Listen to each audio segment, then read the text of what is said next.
शतरंज का खेल, राजा की बुद्धि का पाठ। बहुत समय पहले उत्तरी भारत के एक राजा को शतरंज का खेल बहुत प्रिय था। वो असाधारण खिलाड़ी था, वर्षों से कोई भी उसे परास्त नहीं कर पाया। प्रत्येक व्यक्ति, चाहे शुरुआती हो या कुशल, राजा के साथ खेलना चाहता था। राजमहल के द्वार पर रोज नए नए खिलाड़ी आते, लेकिन कोई भी योग्य नहीं था। राजा ऊब गया और उसने घोषणा की, जो भी मुझसे खेलेगा और हारेगा, उसका सिर काट दिया जाएगा। ये सुनकर सभी का उत्साह समाप्त हो गया। कई महीने बीत गए। एक दिन पड़ोसी राज्य का एक विद्वान राजा के दरबार में आया और चुनौती दी कि वो शतरंज खेलेगा। राजा मुस्कुराया, मैं तुम्हारी चुनौती स्वीकार करता हूँ, परंतु यदि तुम हार गए तो तुम्हारा सिर काट दिया जाएगा। विद्वान ने शांत भाव से मुस्कुराया। महाराज, आपके आदेश के बारे में मैंने सुना है, विद्वान ने कहा। शायद मैं हार जाऊं, पर यदि मैं जीत गया तो? राजा हंस पड़ा।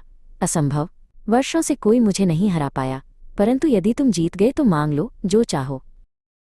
विद्वान ने कहा, मुझे केवल थोड़ा अनाज चाहिए। शतरंज की बिसात पर पहले खाने में एक दाना, फिर हर अगले खाने में उसे दोगुना कर देना, सारे 64 खाने पूरे हो जाएं। राजा हंसा, तुम सोना, रत्न या आधा राज्य मांग सकते थे और तुमने मांगा अनाज? तुम मूर्ख हो। विद्वान बोला, महाराज, मैं केवल जीतूंगा ही नहीं बल्कि 2 बार जीतूंगा। राजा ने आदेश दिया, मंत्री, शतरंज की बिसात लाओ और जल्लाद को तलवार तेज करने को कहो। खेल शुरू हुआ। राजा आत्मविश्वास से भरा था और कुछ ही चालों में कई मोहरे जीत गया। विद्वान शांत बैठा रहा। राजा ने एक जल्दबाजी में चाल चली और विद्वान ने तुरंत अवसर भांप लिया। राजा ने जब बिसात देखी तो चकित रह गया। उसे चेकमेट कर दिया गया था। राजा ने हार स्वीकार की और विद्वान की बुद्धिमत्ता की प्रशंसा की। तुमने कहा था तुम 2 बार जीतोगे, इसका क्या अर्थ है? पहले मेरा इनाम दीजिए, फिर समझाऊंगा, विद्वान बोला।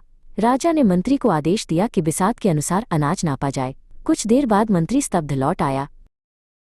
महाराज, मंत्री बोला, यदि पहले खाने में एक दाना रखा जाए और हर बार दोगुना किया जाए तो कुल दाने 18 मिलियन मिलियन मिलियन से अधिक होंगे।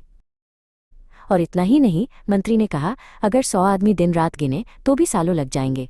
सारे राज्य में भी इतना अनाज नहीं है। राजा आश्चर्य से मौन रह गया। राजा ने विद्वान की ओर देखा, जो शांत मुस्कान के साथ खड़ा था। तुमने इतना जोखिम क्यों उठाया? राजा ने पूछा। विद्वान बोला, महाराज, ये जोखिम नहीं था। जब मैंने छोटी सी मांग की, आपने मुझे मूर्ख कहा। मुझे उसी समय पता चल गया कि आप आवेश में निर्णय लेते हैं और शतरंज में ऐसे लोग जल्दबाजी में गलत चाल चलते हैं। राजा मुस्कुराया, तुम सचमुच 2 बार जीते हो। तुमने खेल जीता और मुझे सिखाया कि विवेक ही असली धन है। अब कोई सिर नहीं कटेगा। मैं शतरंज केवल आनंद के लिए खेलूंगा। राजा ने विद्वान को सोना रत्न उपहार में दिए। विद्वान ने झुककर आशीर्वाद दिया और शांति से विदा हुआ। उस दिन से राजा का हृदय बदल गया। दरबार अब भय का स्थान नहीं रहा, ज्ञान और मित्रता का केंद्र बन गया। अब शतरंज शक्ति का खेल नहीं बल्कि ज्ञान का नृत्य बन गया। हर बार खेलते समय राजा उस दिन को याद करता। उसे ज्ञात हुआ, सच्ची जीत विनम्रता में होती है। राजा अब हर खेल मुस्कान के साथ खेलता था।